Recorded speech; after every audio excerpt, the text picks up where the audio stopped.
I'm actually obsessed with my hair like this because I was struggling trying to do a blend, like blend my hair with the actual weave, and it was like taking me there. Like literally, I was like, I'm taking this out. I'm gonna just make a wig with a closure. But now my scalp, my natural leave out is giving closure. So I'm happy for that. So if you guys are interested in see how I achieve that, along with how I do my own sew-in so that you can try to do yours as well, let's get into this video. Don't forget to like, comment, and subscribe. I could wear it in a ponytail. I can give myself a cute ponytail. Like so. Okay, so that's the point. It's a versatile. If you're not new here, if you're new here, thank you for joining. And I have tutorials on how to do the versatile on my channel, and it is in this video as well. But yeah, the versatile just helps, you know, just get more wear out of your hair. Then you don't have to be confined to your hair always being like this. I love a ponytail, but I really get on here and show y'all. But when I say love a ponytail, ponytail give you a good facelift. But I love the way my hair turned out. Like, doing it kind of messed it up, but it went right back into place. Right back into place. So I booked the appointment and I went in and got my hair braided down. She did a great job and I am satisfied with it. It's a little tight, so I didn't do the sewing the same day. I normally don't do that anyway, but I am going to oil my scalp right after and sleep with my hair this way overnight. And then tomorrow, which will be Thursday, I'll get to getting the hair sewed down. But I do like the way my hair turned out. It just was a little bit tight, so oiling my hair is very necessary. In this video, I'll be doing certain steps on the versatile. I won't do a complete detailed video on that. I will leave that linked at the end of this video. I do love to have a good base, and I feel like I have a good base. I normally always have a good base, but this one is extremely flat. And for the amount of hair that I'm putting in my head, I really do need to have a flat base to start with. And so I am happy about that. But me oiling my hair is very important because my hair will be under this sew-in for 3 weeks or more. And so all of these steps and details are super important. So if your stylist isn't doing these things, you know, get a new one. I colored this hair. Those clips are in the video, and let it dry overnight. Washed it and let it dry overnight, and that's what it's giving. We already see what it's gonna look like wet, and then now that it's dry, this is what it looks like, and this is what I was going for. 226, you can tell by the lengths. These are 226, and this is 124. It's a little higher up on the thing, but if I put it even with these, you can see it's a little bit shorter than the other ones, just a tad bit.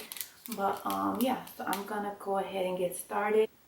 I don't know if I'm gonna use all 3 bundles, because what I do remember about wearing this curly hair, because I've had wigs made with this kind of hair before, it does poof out a lot and it's hot here. So I'm gonna try to do 2 bundles and see where that gets me.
so my battery died. And if you are interested in a more detailed way to sew your hair in, I will leave that link below. And just stay tuned to see how I blend this hair out in the next video. Okay, so hair is fully sewed in.